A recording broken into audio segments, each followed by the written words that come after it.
Esa mañana, el médico no levantó la vista cuando me dio la noticia. Miró la pantalla, tecleó algo, y después, casi de pasada, dijo las palabras que cambian todo.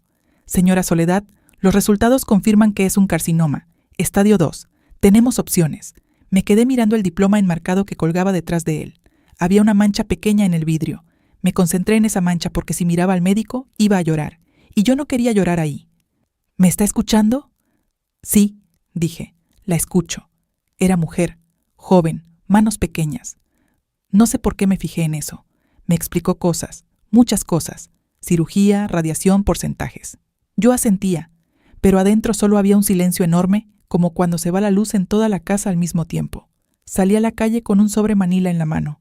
Adentro estaban mis resultados. Los toqué desde afuera, a través del papel, como si fueran algo ajeno. El sol estaba fuerte ese día. Había un puesto de jugos en la esquina y un hombre le gritaba a alguien por teléfono. La vida seguía igual, solo la mía había cambiado. Caminé hasta el paradero. Me senté. Esperé el autobús. No llamé a nadie. Todavía no. Llegué a casa a las 2 de la tarde. Empujé la puerta despacio porque a veces Valeria dormía siesta y si la despertaba, el resto del día era difícil. Pero Valeria no estaba durmiendo. Estaba en la cocina, de espaldas a mí, con el teléfono pegado al oído y la voz baja, de ese tono que usa cuando no quiere que la escuchen. Me quedé quieta en el pasillo. No es seguro todavía, decía. Pero tú sabes cómo son estas cosas. Hay que estar preparados. Yo solo estoy siendo práctica. Pausa. Sí, claro que sí. Los arreglos florales hay que pedirlos con tiempo. Si no, después no hay de nada bueno. Ya sabes cómo es esto. Otra pausa. Mira, yo te llamo después. Creo que llegó alguien. Escuché el clic del teléfono. Me moví hacia la sala antes de que se volteara. Me senté en el sillón. Agarré una revista que había sobre la mesa y la abrí en cualquier página. Valeria apareció en el umbral. Suegra, no la escuché llegar. Acabo de llegar, dije. Sonrió. Esa sonrisa suya, perfecta, con los dientes muy blancos. ¿Cómo le fue en el médico? ¿Todo bien? La miré. Solo un segundo más de lo normal. Todo bien, dije. Un chequeo de rutina. Ella asintió. Se acomodó el cabello. ¡Qué bueno! ¿Quiere un té? No, gracias. Se fue a su cuarto. Y yo me quedé sentada con la revista abierta en mis manos, sin leer nada, pensando en una sola pregunta. ¿Cómo sabía? Yo no le había dicho nada a nadie. Esa mañana había salido sola. El turno lo había pedido yo misma, por teléfono, 3 semanas atrás. No le conté a mi hijo Rodrigo. No le conté a mi hermana. A nadie. Los resultados de la biopsia los había recogido esa misma mañana. Nadie podía saber. Y sin embargo, Valeria estaba llamando a una florería. Me quedé pensando en eso toda la tarde, mientras doblaba ropa, mientras preparaba la cena, mientras escuchaba a Rodrigo contarme algo del trabajo que yo no estaba oyendo de verdad. Esa noche, cuando apagaron las luces, me quedé mirando el techo. 40 años aprendiendo a coser, a unir piezas, a encontrar el hilo que sostiene todo. Algo no cerraba. Déjame contarte cómo empezó todo esto, porque la florería no fue el principio, fue solo el momento en que yo abrí los ojos. Y Valeria llegó a nuestra familia hace 9 años. Rodrigo la trajo una tarde de domingo, con esa cara que tienen los hijos cuando saben que van a pedir algo difícil. Ella era bonita, ordenada, hablaba bien, saludó de beso, dijo, «Qué gusto conocerla», y yo pensé, «Qué muchacha tan educada». Me equivoqué, no de inmediato. Las cosas con Valeria nunca eran de inmediato, eran lentas, graduales, como el agua que va entrando por una grieta pequeña y tú no te das cuenta hasta que ya tienes el piso mojado. El primer año, todo parecía normal. Ella traía postres cuando venía a comer. Me preguntaba por mis clientas de costura. Se reía con Rodrigo de una manera que me alegraba. Pero ya en el segundo año, algo cambió. Pequeño, casi invisible. Empezó con la mesa. Antes yo ponía la mesa del domingo. Siempre. Desde que Rodrigo era niño. El mantel bordado, telas copas de vidrio, la fuente grande en el centro. Un domingo, Valeria llegó antes que de costumbre, y cuando yo entré a la sala, la mesa ya estaba puesta. Diferente, moderna, con unos individuales de color oscuro que yo nunca había visto. «Los compré la semana pasada», dijo. «¿Le gustan?» ¿Qué iba a decir yo? «Sí», dije. «Qué bonitos». Y eso fue todo.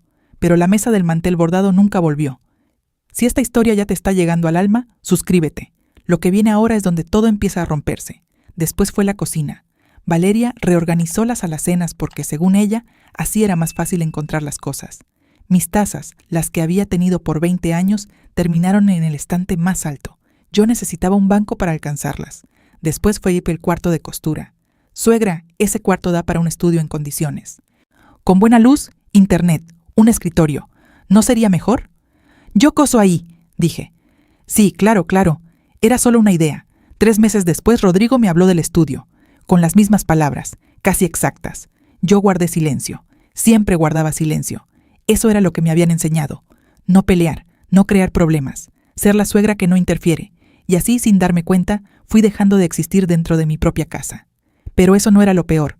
Lo peor era cómo Valeria hablaba de mí cuando creía que yo no escuchaba. Una vez estaba en el patio regando las matas. La ventana de la cocina estaba abierta. Valeria hablaba con su madre por teléfono. Es que ella siempre ha sido así, mamá. Un poco anticuada. Ya tú sabes. No entiende cómo funcionan las cosas ahora. Pausa. No es mala persona. Es solo cansada, ¿entiendes? De otro tiempo. Seguí regando las matas. Las manos no me temblaron.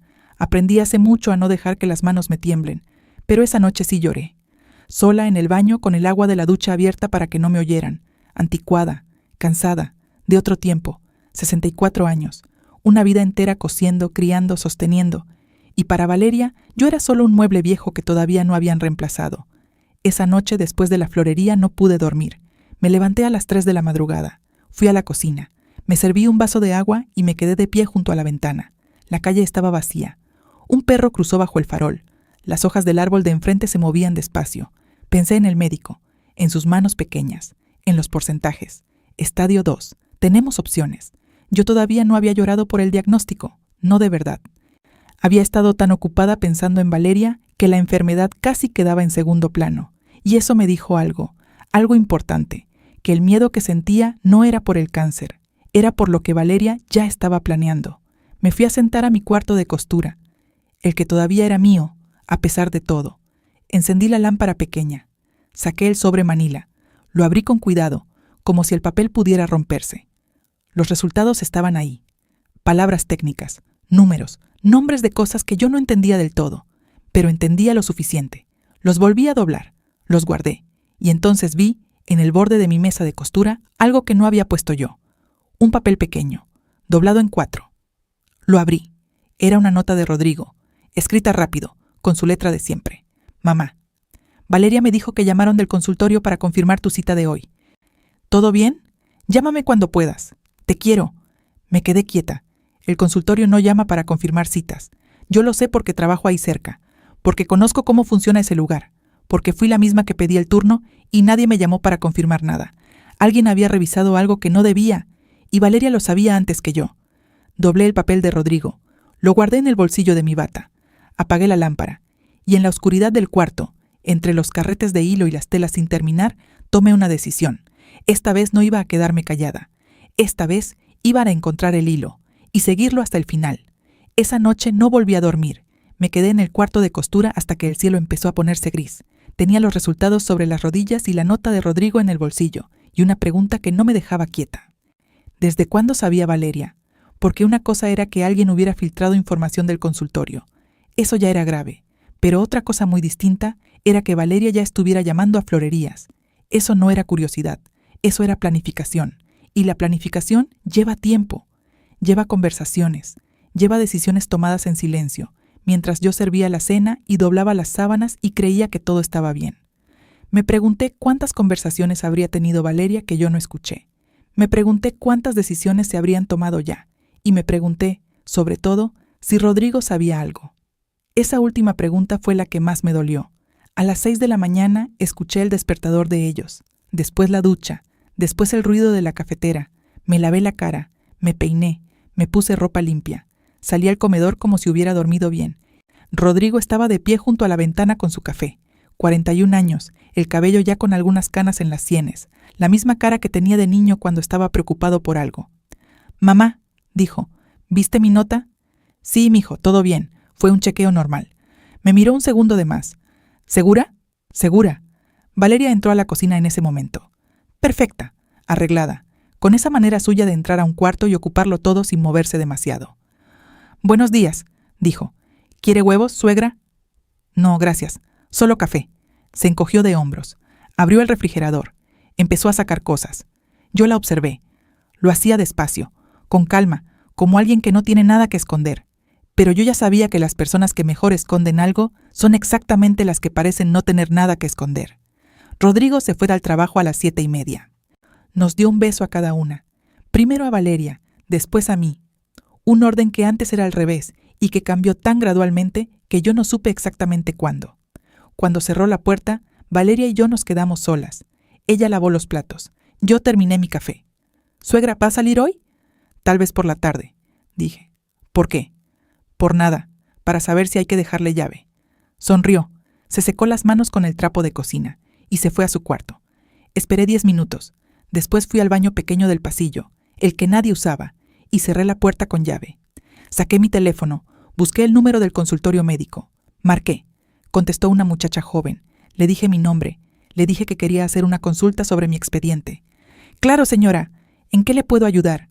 «Quiero saber», dije, con la voz muy tranquila, si alguien llamó de parte mía esta semana. O si alguien preguntó por mis resultados. Silencio breve. «Un momento, por favor». Esperé. Escuché teclas. «Señora Soledad, según nuestro registro, el martes por la tarde recibimos una llamada preguntando por el estado de sus resultados. La persona dijo ser su hija». Se me cerró la garganta. «¿Su hija?» Repetí. «Sí. Dijo que usted estaba nerviosa y que quería saber si ya habían llegado los resultados del laboratorio para prepararla». Apoyé la mano en la pared. «¿Y le dieron información?» Otra pausa, más larga. «Le confirmamos que los resultados estaban listos y que la cita estaba programada para el día siguiente». Cerré los ojos. «Gracias», dije. «Gracias, eso es todo». Colgué. Me quedé en el baño un momento, mirando el azulejo. Contando los cuadros pequeños con los ojos para no pensar en nada más. Yo no tengo hija. Antes de continuar necesito pedirte algo. Si esta historia te está atrapando, dale like. Hay mujeres que llevan años callando lo que Soledad está empezando a descubrir. Volví a mi cuarto de costura. Me senté frente a la máquina, pero no cosí nada. Pensé en Valeria, en su voz cuando habla por teléfono. Segura, precisa, con ese tono de quien sabe exactamente lo que quiere. Había llamado haciéndose pasar por mi hija. Había conseguido información médica que no le correspondía, y con esa información había empezado a planificar. ¿Planificar qué, exactamente? Eso todavía no lo sabía. Pero recordé algo que mi madre me dijo una vez, cuando yo era joven y estaba aprendiendo a cortar tela. Soledad, para entender el patrón completo. Primero tienes que extender toda la tela. No puedes ver la figura si la tienes doblada. Era hora de extender la tela. Esa tarde, mientras Valeria estaba en su clase de yoga, fui a la sala.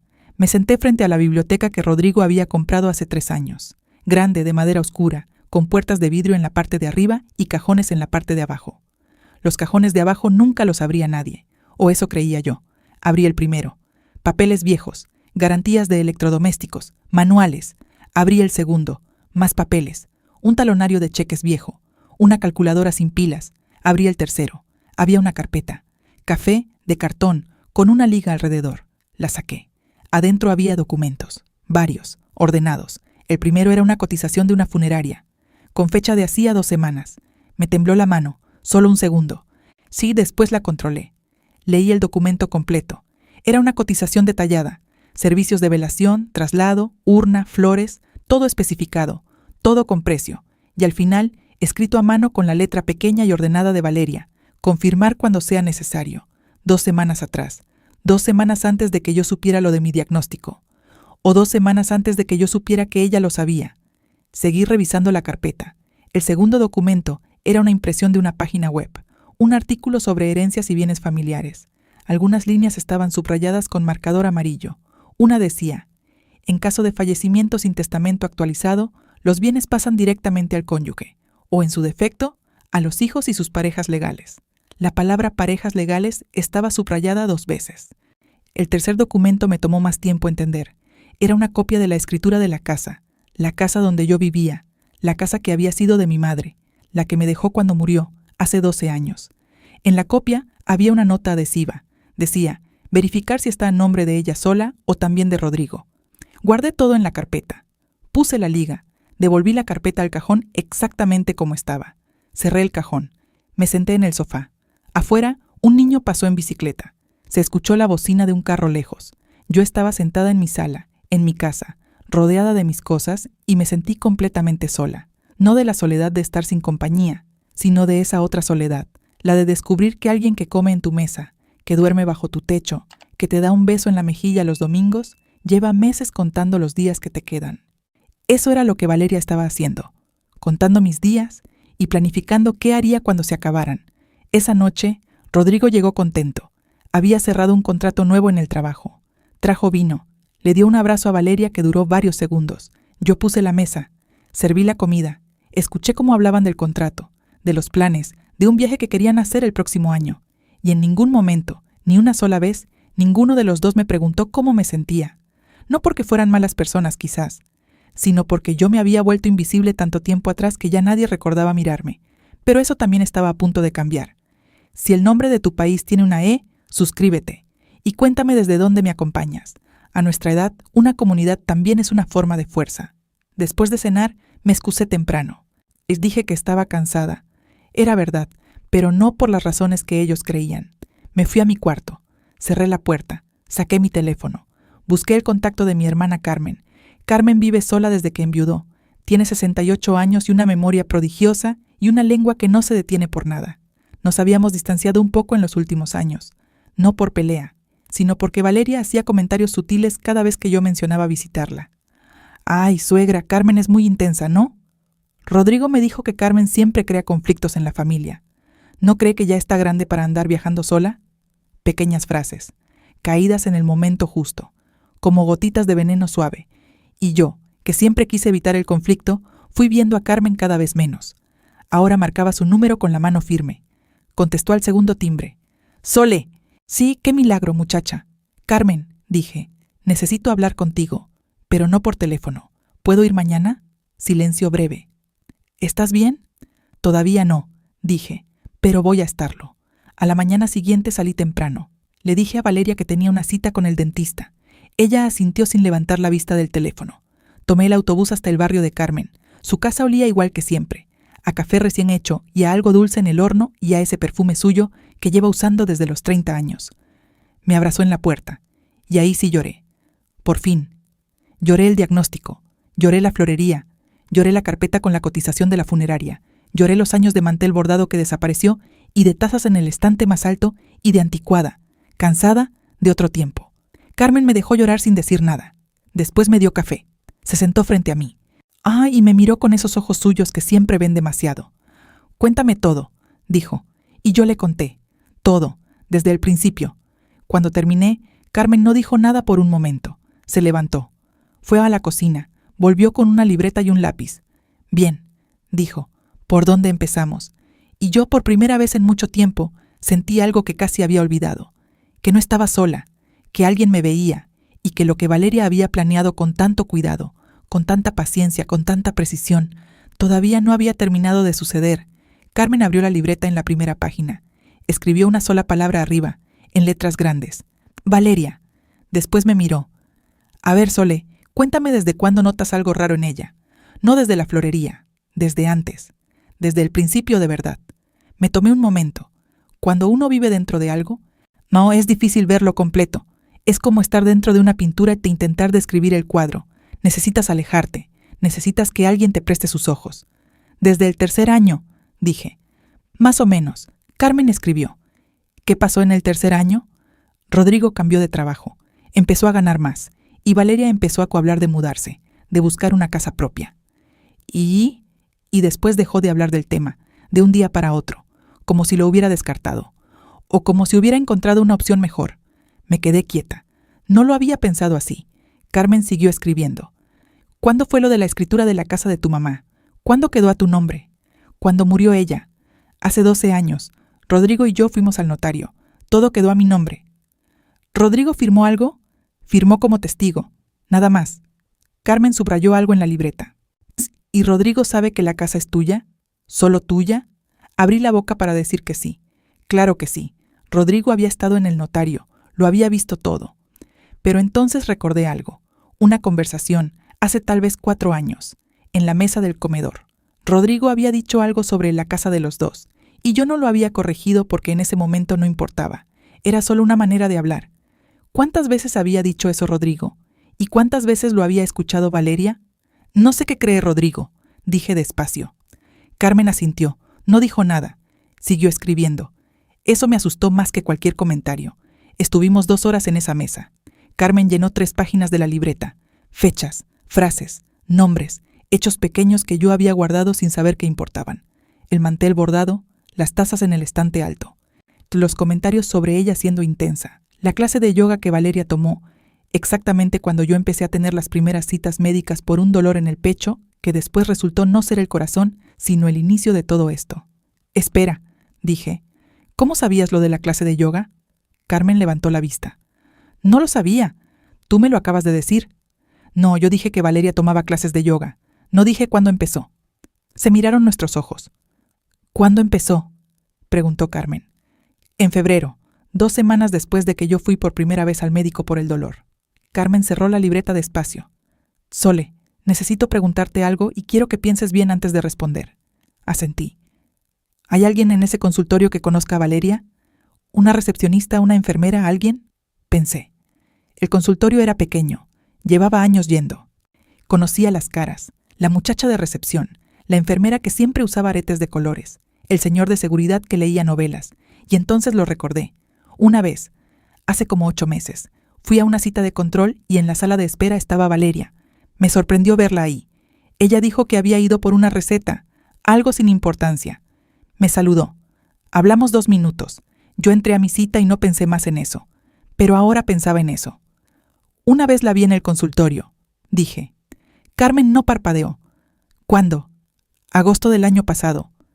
¿Y cuándo te hicieron el primer análisis que detectó el problema? Me tardé en responder. Septiembre. Salí de casa de Carmen a la 1 de la tarde con la libreta bajo el brazo. Ella insistió en que me la llevara.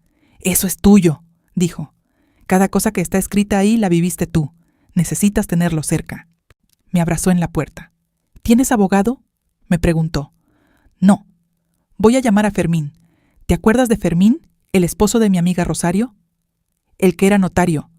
Ya no es notario, ahora tiene bufete propio. Llevo años sin hablarle, pero me debe un favor. Se acomodó el chal sobre los hombros. Sole, esto que me contás no es solo una nuera difícil, esto es otra cosa. Lo sé. ¿Y Rodrigo? Esa pregunta me pesó diferente.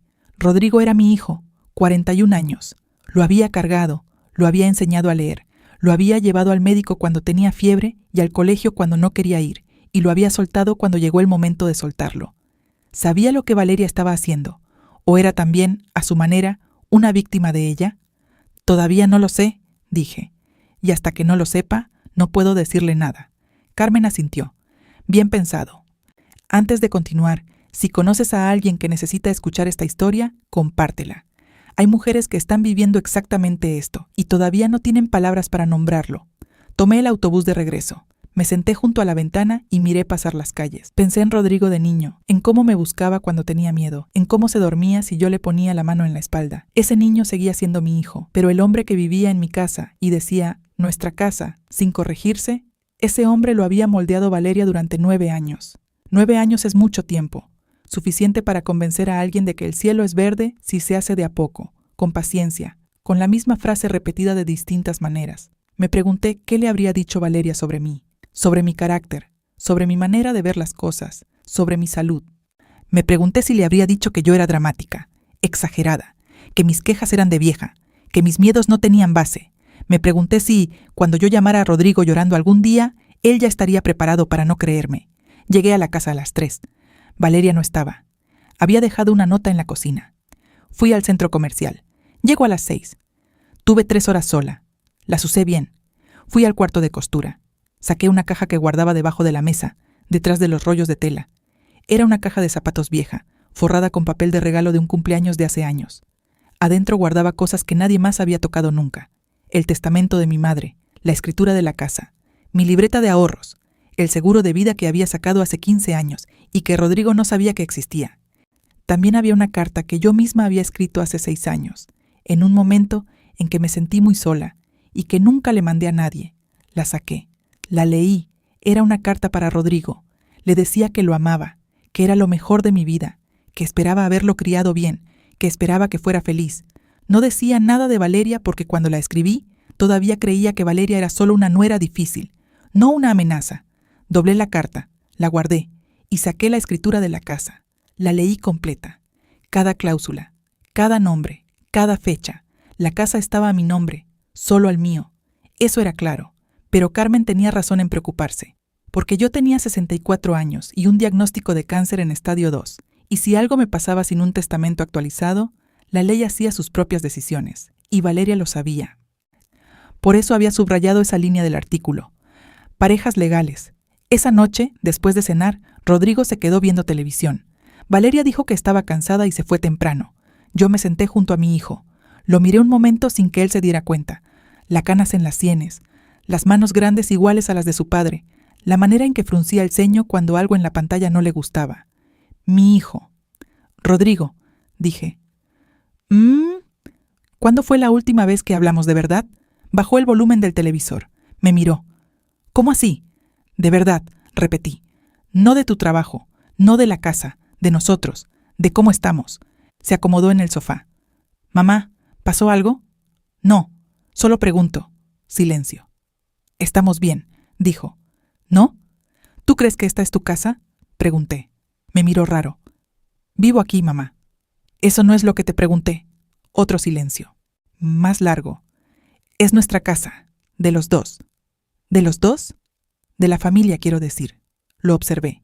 No había malicia en su cara, solo confusión, la confusión de alguien que repite algo que escuchó muchas veces sin cuestionarlo. Esta casa la dejó tu abuela, dije. A mí, solo a mí. Está en el notario si quieres verlo. Mamá, yo sé eso. ¿Lo sabe Valeria? La pregunta quedó en el aire. Rodrigo parpadeó. ¿A qué viene eso? Solo pregunto. Claro que lo sabe. ¿Por qué no lo iba a saber? Porque a veces las personas escuchan lo que quieren escuchar, dije, y repiten lo que les conviene repetir. Se quedó callado. Yo me levanté. Buenas noches, mijo. Caminé hacia mi cuarto. Detrás de mí, escuché que el televisor no volvió a sonar. Esa noche sí dormí, no bien, pero dormí, y mientras dormía soñé con mi madre.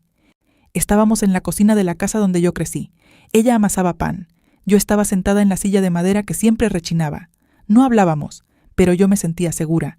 A veces los sueños no tienen mensaje, solo tienen temperatura, y ese sueño estaba tibio. Me desperté a las 5 de la mañana con una idea clara. Necesitaba hablar con alguien del consultorio.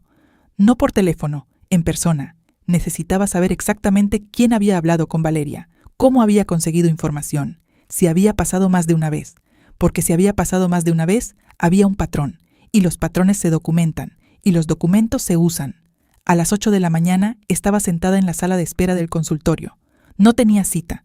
Le dije a la muchacha de recepción que quería hablar con la administradora, que era un asunto personal, no médico. La muchacha me hizo esperar 20 minutos. La administradora era una mujer de unos 50 años. Cabello corto, lentes de armazón fino, cara de alguien que ha resuelto problemas toda su vida. La seguí a una oficina pequeña al fondo del pasillo. Me senté, puse las manos sobre las rodillas y le conté lo que sabía. La llamada, la persona que dijo ser mi hija, la confirmación de los resultados. La administradora me escuchó sin interrumpir. Cuando terminé, se quitó los lentes, los limpió con un pañito pequeño, los volvió a poner. Señora Soledad, dijo, lo que usted describe es una violación a la confidencialidad del paciente. Eso es serio. Lo sé. Voy a necesitar revisar los registros de llamadas de ese día. Se lo agradezco. ¿Quiere presentar una queja formal? Lo pensé. Una queja formal dejaba rastro. Documentaba, creaba un expediente. Sí, dije, quiero presentar la queja. La administradora asintió, sacó un formulario, y mientras yo llenaba el papel con mi letra cuidadosa de maestra, pensé en Valeria en su clase de yoga, en Valeria revisando cotizaciones de funerarias, en Valeria subrayando artículos sobre herencias con marcador amarillo. Pensé en todo lo que había planeado, en todo lo que creía que iba a salir bien, y por primera vez desde la mañana del diagnóstico no sentí miedo. Sentí algo diferente, algo que no había sentido en mucho tiempo. Sentí que tenía el hilo entre los dedos y que esta vez yo era la que iba a coser. Firmé el formulario, lo entregué. Me levanté para irme y en ese momento el teléfono de la administradora sonó. Ella levantó un dedo pidiendo un momento. Contestó. Escuchó. Su cara cambió. Levantó la vista hacia mí con una expresión que yo no supe leer de inmediato. Un momento, le dijo al teléfono. Me miró. Señora Soledad, ¿usted tiene una hija que se llama Valeria? Se me heló la sangre. No, dije, no tengo hija. La administradora volvió al teléfono. Sí, dijo, aquí está ella. Sí, Entiendo. Colgó despacio. ¿Qué pasó? Pregunté. Alguien acaba de llamar desde su número de teléfono, dijo, preguntando si usted había venido hoy al consultorio. Salí del consultorio caminando despacio, no corriendo, no temblando, despacio. Porque si Valeria estaba monitoreando mi teléfono, lo último que necesitaba era actuar como alguien que acaba de descubrir que la están monitoreando. El sol de la mañana estaba fuerte. Me puse los lentes oscuros. Caminé hasta la esquina. Me metí a una tienda pequeña que vendía periódicos y dulces y me quedé parada frente a la nevera de bebidas sin ver nada. Pensé, mi teléfono. ¿Cómo había llamado Valeria desde mi número? Había dos opciones. La primera, tenía acceso físico a mi teléfono, lo cual era posible. Yo a veces lo dejaba cargando en la cocina mientras dormía. La segunda, había instalado algo en mi teléfono. Una aplicación, algo que le permitía ver mis llamadas, mis mensajes, mis movimientos. Las dos opciones me revolvían el estómago. Pero la segunda era peor, porque si había instalado algo en mi teléfono, entonces no solo sabía lo del consultorio, sabía todo. Sabía que había llamado a Carmen, sabía que había ido a verla, sabía lo que habíamos hablado, o al menos sabía que había hablado con alguien. Compré una botella de agua, salí de la tienda, seguí caminando. En la siguiente cuadra había un local de telefonía, pequeño, con letreros de colores en la vitrina y un muchacho joven adentro que no tendría más de 25 años. Entré. El muchacho se llamaba Darío. Tenía cara de no haber dormido bien y un café a medio tomar sobre el mostrador. Le puse el teléfono enfrente. «Necesito que me revises esto», dije. «Quiero saber si hay algo instalado que no debería estar». Me miró. «¿Como un spyware?» «Como lo que sea que permita a otra persona ver mis llamadas o hacer llamadas desde mi número». Tomó el teléfono. Empezó a revisarlo. Yo me quedé de pie, mirando los letreros de la pared sin leerlos. Tardó como 12 minutos. Después me llamó. «Señora, mire esto». Me acerqué. Me mostró la pantalla. Había una aplicación, sin icono visible, con un nombre que parecía parte del sistema, a algo técnico que yo nunca habría notado. «Esto no es del fabricante», dijo Darío. «Esto fue instalado por alguien. Permite ver mensajes, llamadas, ubicación en tiempo real. Y», señaló algo en la pantalla, «también permite hacer llamadas que aparecen como si fueran del dueño del teléfono». Me quedé mirando la pantalla. «¿Cuándo fue instalado?» Tecleó algo. «Hace 8 meses, más o menos. En octubre». Octubre. Un mes después de mi primer análisis. Un mes después de que Valeria apareciera en la sala de espera del consultorio. «¿Lo elimino?», preguntó Darío. «Todavía no». Me miró sorprendida. Yo también me sorprendí un poco de mí misma. Pero había aprendido algo esa mañana. La información es poder solo si la tienes tú. Si Valeria sabía que yo sabía, perdía su ventaja. Y yo todavía necesitaba su ventaja para poder usarla contra ella. «Necesito que me expliques cómo funciona», dije. «Y necesito que me guardes todo esto por escrito. Una constancia de lo que encontraste, la fecha de instalación, todo». Darío me miró de otra manera. No como a una señora mayor que no entiende la tecnología, como a alguien que sabe exactamente lo que está haciendo. «Sí, señora», dijo. «Le preparo el documento». Salí con 2 cosas. Un papel firmado por Darío con el nombre de la aplicación, la fecha de instalación, la descripción de sus funciones, y su número de teléfono como testigo técnico, y un teléfono viejo que Darío me vendió por casi nada. Básico, sin internet, solo llamadas y mensajes, sin aplicaciones, sin nada. Puse el chip de repuesto que Darío me consiguió. A partir de ese momento, el teléfono espía de Valeria seguiría funcionando, seguiría mostrándole lo que ella esperaba ver. Pero mis conversaciones reales serían desde el teléfono nuevo, el que ella no sabía que existía. Llamé a Carmen desde el teléfono nuevo, parada en la esquina de una plaza con palomas y un señor que vendía raspados. Contestó al primer timbre. Le conté todo. La administradora, la llamada desde mi número, el teléfono, el muchacho de la tienda, el papel. Carmen no dijo nada por un momento. Después dijo: «Sole, esta mujer no es solo calculadora». «Lo sé. Esto es deliberado. Esto es sostenido en el tiempo. Esto es...». «Lo sé, Carmen». Otra pausa. «Llamé a Fermín», dijo. «Puede recibirte mañana a las 10. Voy a estar ahí. ¿Y esta noche? ¿Puedes estar tranquila esta noche en esa casa?» Miré a las palomas. Una se alejó volando. Las otras se quedaron. «Llevo 9 años siendo tranquila en esa casa», dije. «Una noche más no me va a romper». Si estás escuchando esta historia desde un país cuyo nombre lleva la letra E, suscríbete. Y déjame en los comentarios tu país. Quiero ver cuántas mujeres estamos aquí, todavía aprendiendo a decir basta. Llegué a la casa al mediodía. Valeria estaba en la cocina. Preparaba algo que olía a hierba y limón. Tenía el cabello recogido y unos audífonos puestos y no me escuchó entrar. Dejé el bolso, colgué las llaves, puse el teléfono espía sobre la mesita de la entrada, como siempre, en su lugar de siempre. Fui a mi cuarto, guardé el teléfono nuevo en el fondo de la caja de zapatos, detrás de los rollos de tela, junto a la escritura y el papel de Darío y la libreta de Carmen. Después fui a la cocina. «Huele bien», dije. Valeria se quitó un audífono. «Sopa de lima. Le gusta, ¿verdad?» «Sí, gracias». Se volvió a poner el audífono.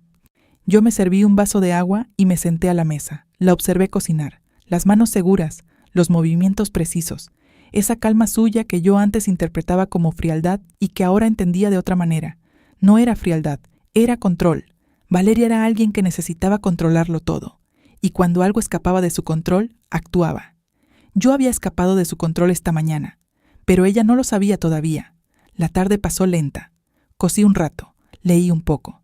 Respondí un mensaje de una antigua clienta que quería que le arreglara un vestido de 15 años de su nieta. Usé el teléfono espía para todo eso. Mensajes normales, conversaciones normales, nada que Valeria no esperara ver. A las 6 llegó Rodrigo. Cenamos los tres. Valeria habló de una serie que estaba viendo. Rodrigo habló del tráfico. Yo pregunté por el trabajo de él y escuché con atención aunque mi cabeza estaba en otro lado. Después de cenar, Rodrigo se fue a duchar. Valeria y yo nos quedamos recogiendo la mesa. Estábamos las dos solas. Ella me pasó los platos y yo los puse en el lavavajillas. Un ritmo de siempre, silencioso, casi doméstico. Y entonces Valeria dijo, sin levantar la vista, «Suegra, ¿cómo se siente?» «Bien», dije. «¿Por qué?» «No sé. La noto un poco callada últimamente». La miré. Ella sonrió. Esa sonrisa perfecta. A veces uno carga cosas solo y no tiene que ser así. Si necesita hablar, aquí estoy. Sostuvo mi mirada un segundo. Yo sostuve la suya. «Gracias, Valeria», dije. «Eres muy considerada». Ella asintió. Dobló el trapo de cocina, lo colgó en el horno y se fue a su cuarto. Yo me quedé parada junto al lavavajillas. El corazón me latía fuerte. Pero la cara no me había cambiado. 40 años cosiendo te enseñan a sostener el hilo, aunque te tiemble la mano por dentro. A la mañana siguiente fui a ver a Fermín. El bufete quedaba en un edificio serio, de esos con plantas en la entrada y una recepcionista que habla bajito. Carmen me esperaba afuera. Me abrazó. «¿Dormiste?» «Algo». «¿Comiste?» «Carmen». Está bien, vamos». Fermín era un hombre de unos 70 años. Cabello blanco, manos lentas, voz tranquila. El tipo de persona que ha visto demasiadas cosas para sorprenderse con facilidad. Nos sentamos frente a su escritorio. Le conté todo desde el principio. Esta vez con orden, con fechas, con los documentos que había traído, la escritura de la casa, el papel de Darío, la queja formal del consultorio, la libreta de Carmen con todo anotado. Fermín escuchó sin interrumpir. Cuando terminé, juntó las manos sobre el escritorio. «Señora Soledad», dijo, «hay varias cosas aquí que son importantes. Dígame». «Lo del teléfono es grave. Interceptar comunicaciones es un delito. El documento de su técnico es valioso, pero necesitaríamos un perito certificado para que tenga peso legal. ¿Puede conseguirlo?» «Sí». «Lo del consultorio también tiene peso», continuó. «La violación de confidencialidad médica es una falta grave. Ya tienen la queja. Eso va a crear un expediente». «¿Y la casa?»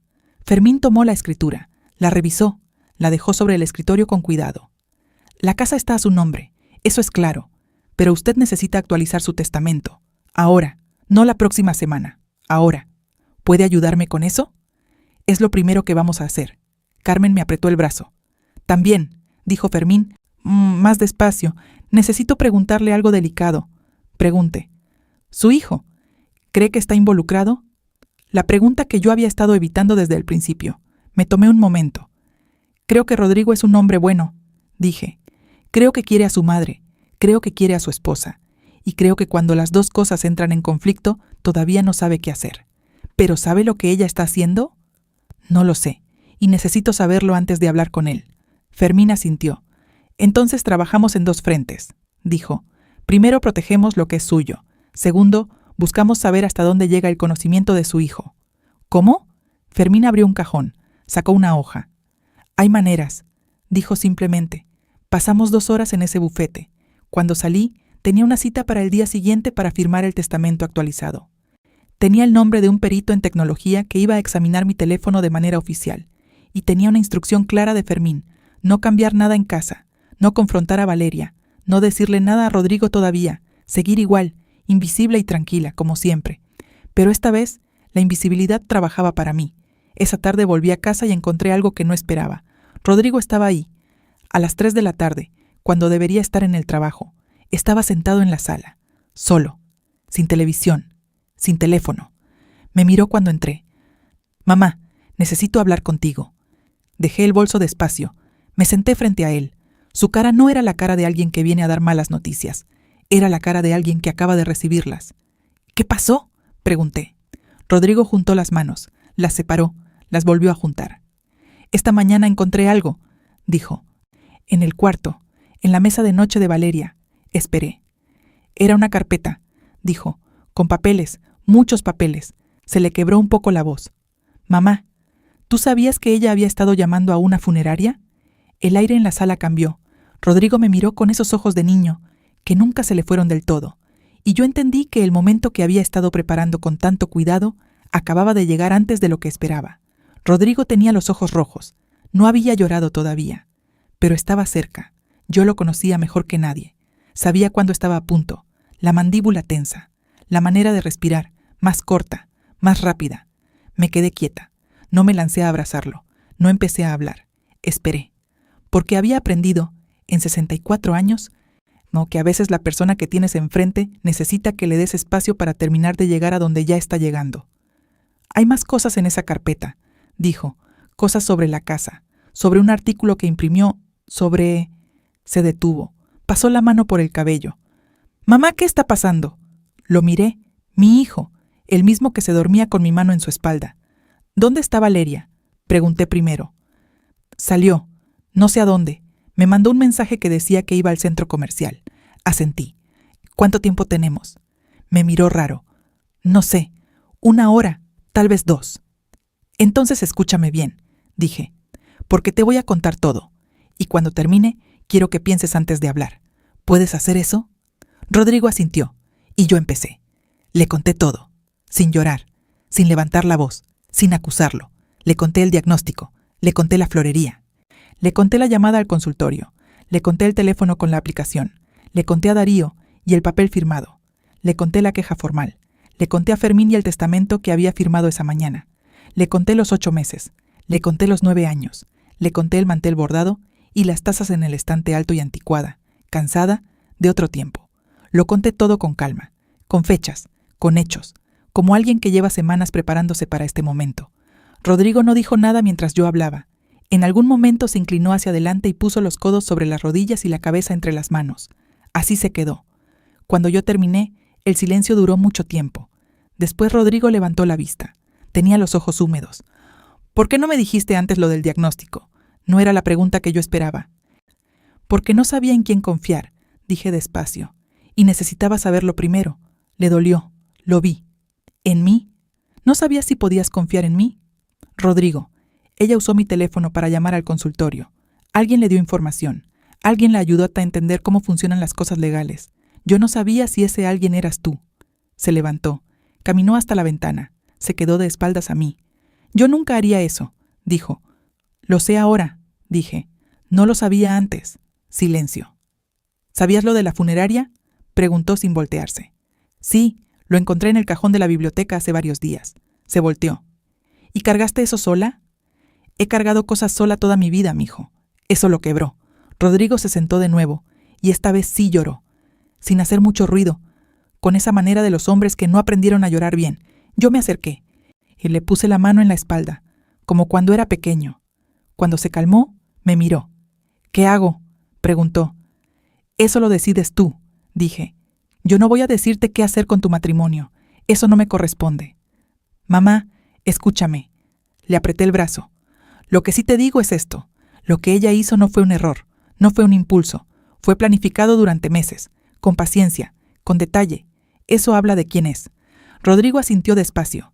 «¿Qué necesitas de mí?», preguntó. Pensé. «Por ahora nada. Sigue igual. No le digas que encontraste la carpeta. No le digas que hablaste conmigo». «¿Por qué?».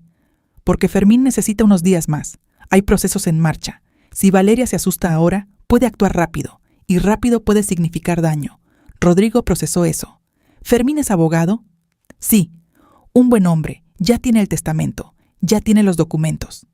Ya está hablando con el perito del teléfono. Mi hijo me miró como si me estuviera viendo por primera vez, no con lástima, con algo diferente, con respeto. ¿Cuándo planeaste todo esto?, preguntó. Desde la noche que la escuché hablar con la florería, dije. Una mujer que sabe coser aprende a pensar en patrones, a ver dónde va el hilo antes de cortarlo. Rodrigo casi sonrió, casi. Antes de que Valeria llegara, Rodrigo se lavó la cara y se cambió la camisa. Yo preparé café. Cuando ella entró con sus bolsas del centro comercial y su sonrisa de siempre, encontró una escena completamente normal. Su esposo en el sofá con el teléfono, su suegra en la cocina con el café. «Qué bueno que están los dos», dijo. «Traje unas cosas para la cena». «Qué bien», dijo Rodrigo. Su voz sonó natural. Yo no lo habría hecho mejor. Esa noche, mientras Valeria cocinaba, Rodrigo me buscó en el pasillo. Me habló bajito. «Mamá, esta mañana, antes de encontrar la carpeta, ella me preguntó algo raro». «¿Qué?» Me preguntó si yo sabía si tú tenías seguro de vida. Dijo que era por si acaso, que con tu diagnóstico había que pensar en esas cosas. Se me enfrió algo por dentro. «¿Y qué le dijiste?» «Que no sabía, que nunca habíamos hablado de eso». Asentí. «Bien», dije. «¿Tienes seguro de vida?» «Sí». «¿Ella puede acceder a él?» «No», dije. «Y ahora menos». Rodrigo asintió. Se fue a la sala. Yo me quedé en el pasillo un momento. El seguro de vida. Por supuesto. Valeria estaba completando el cuadro, la casa, la herencia, el seguro, todo ordenado, todo planificado, como una costura perfecta por el lado de afuera, pero por el lado de adentro, todos los nudos al aire. 3 días después, y Fermín me llamó al teléfono nuevo. El perito terminó el informe. Dijo, confirma todo lo que dijo su técnico. La aplicación fue instalada de manera intencional. No es un virus aleatorio. Alguien tuvo acceso físico al teléfono y la instaló manualmente.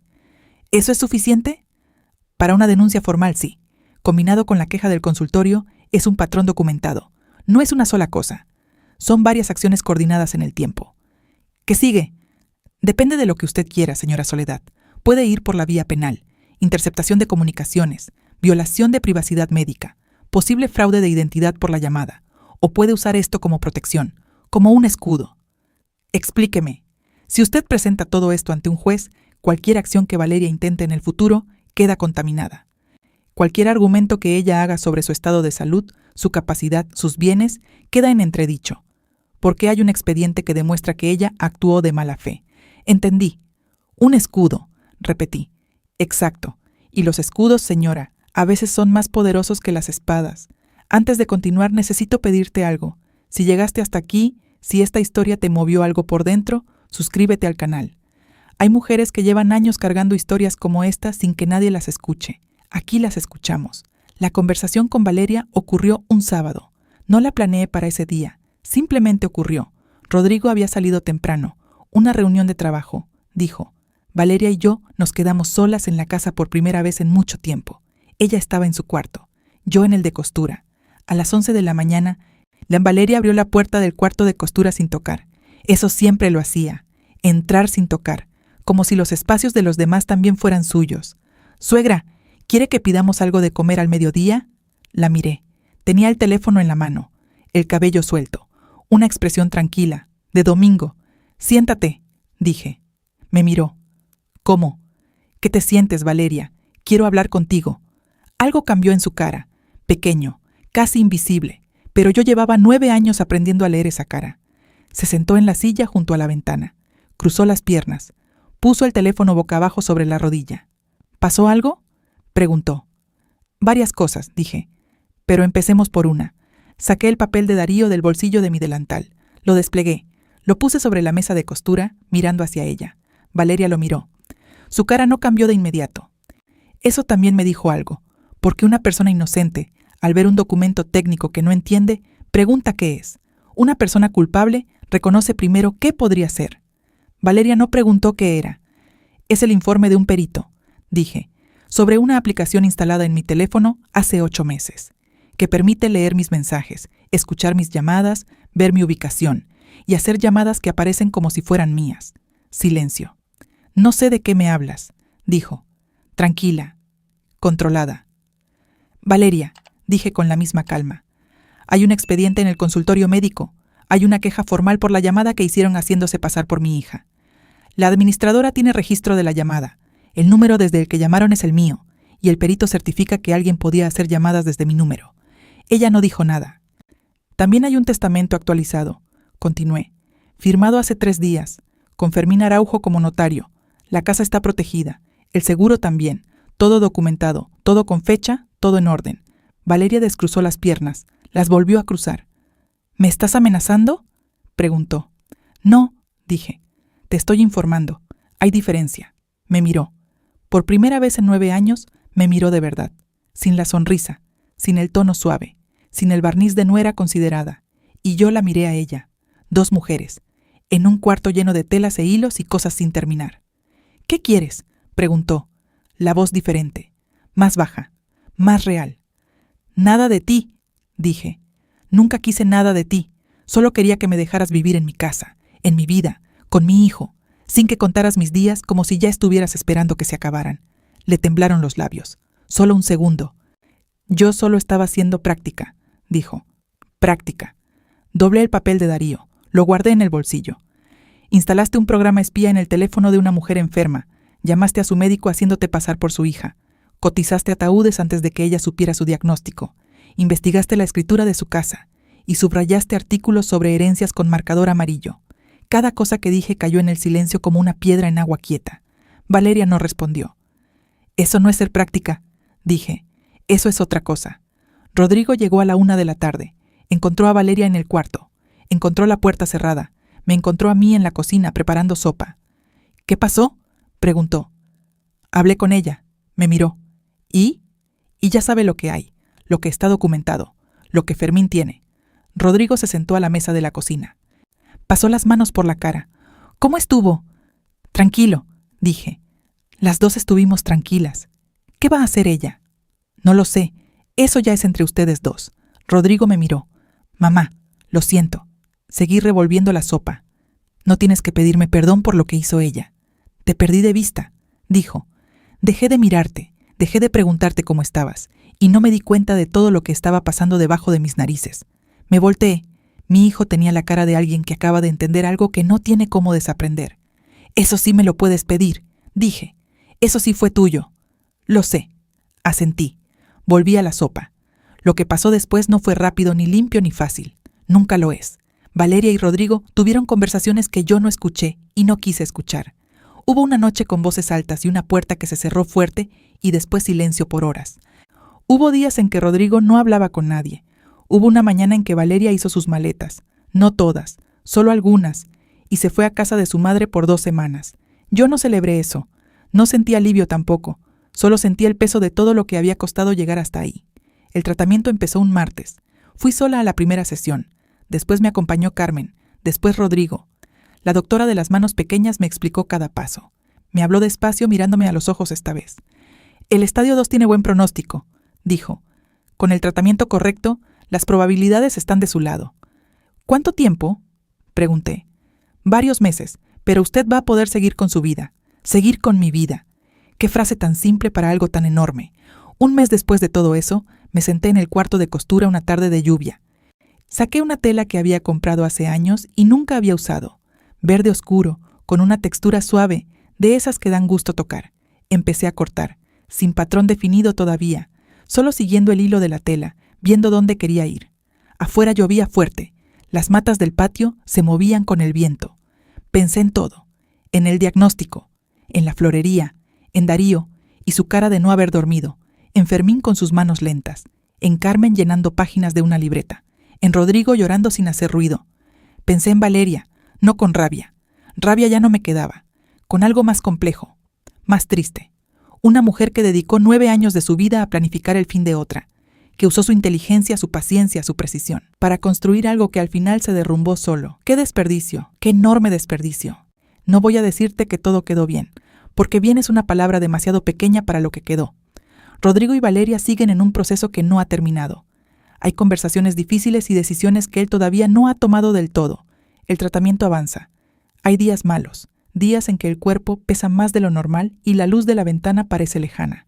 Pero hay otros días, días en que Carmen viene y traemos café y hablamos hasta tarde, Días en que Rodrigo toca la puerta del cuarto de costura y entra y se sienta y no dice nada y solo está ahí.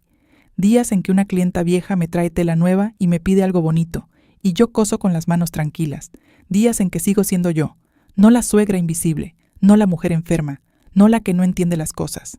Yo, Soledad, 64 años, terciada de hilo, con cicatrices nuevas y manos viejas y una casa que es mía. Si esta historia te llegó, si reconociste algo en ella, si pensaste en alguien mientras escuchabas, déjamelo en los comentarios. Quiero leerlos, quiero saber que no estoy hablando sola. Y si todavía no te has suscrito, hazlo ahora. Cada semana hay una historia nueva. Historias de mujeres reales, de silencios rotos, de vidas que encontraron el camino de vuelta. Nos vemos en la próxima.